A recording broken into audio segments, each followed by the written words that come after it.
Järgmine soovitus, mida ma sulle annan, on selline, et kui sa lähed esinema kohta, kus sa mitte kunagi käinud ei ole, nii nagu mina selles majas ei ole mitte kunagi käinud, siis tule kohale vähemalt tund aega varem.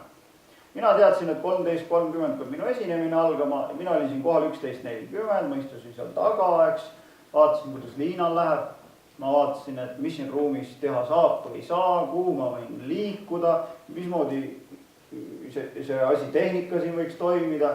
Ma nägin, et Liinal vahepeal, ma ei tea, kas mikker ei töötanud või nii, juba ma mõtlesin, et mida teha siis, kui mikrofon ei tööta.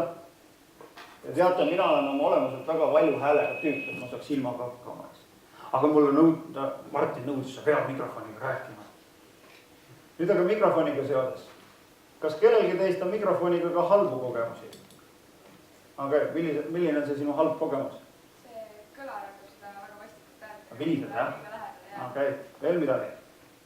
Ei oska mikrofoni normaalselt hoida, siis on midagi. Ja siis ta on kaugel, vahepeal kostab, vahepeal ei kosta, jah? Kas kellelgi on tõinn rääkida sellise mikrofoniga, mis ütleme, see hääl tuleb seal viitena, et sina ütled midagi, siis on selline sekund vahet ja siis see kostab alles. See on kohutav. See on põhjus, miks mina mikrofone kardan, et ma ei ole mõtlenud, kui on selline mikrofon, kus on viitega, siis sa ütled midagi ja siis sa viitega oma häält kuuled, siis sa jääd vait vaata. Sa kuuled häällõbe korras, sa räägid edasi ja kuulajatele mulje, et sa oled purjus. Midagi peab sul iga olema, miks sa räägid nimelikult.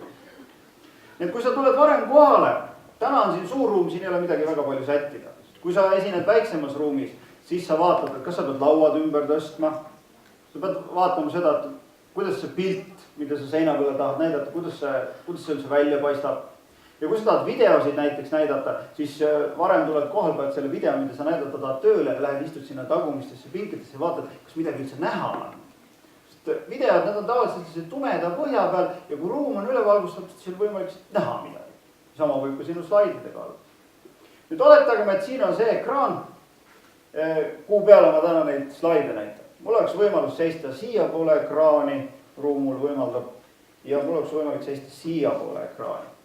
Ehk siis rea algusse või rea lõppu.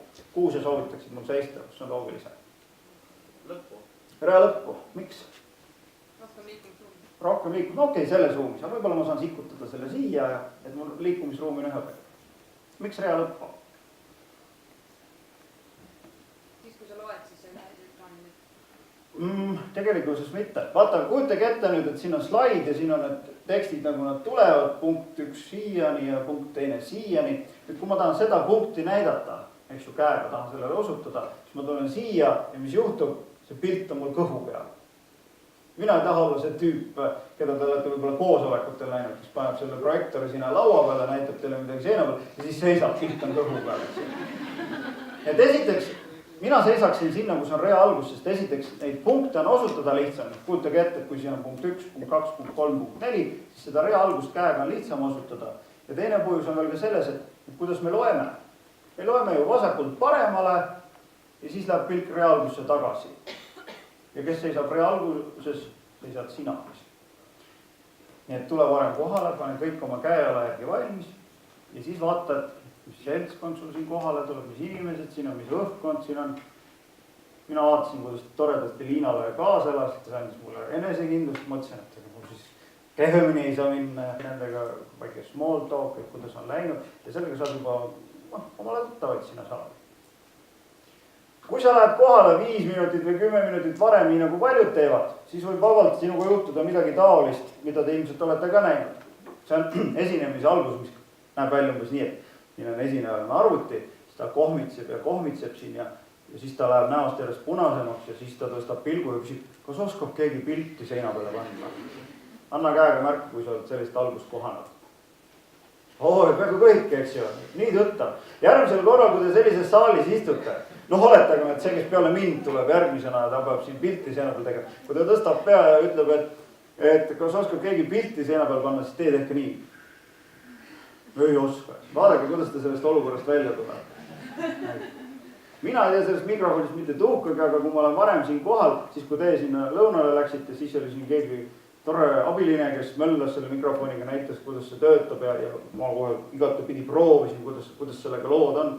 Kui sa oled varem kohal, siis saad taolisi probleeme vältida. esinemise alguses me oleme alati kõige rohkem närvis. Ja nüüd, kui sa tahad esinemise hirmust üle olla, siis on ikka piinlik moment, kui sinu esinemine algab sellega, et pagan, midagi juba ei tööta.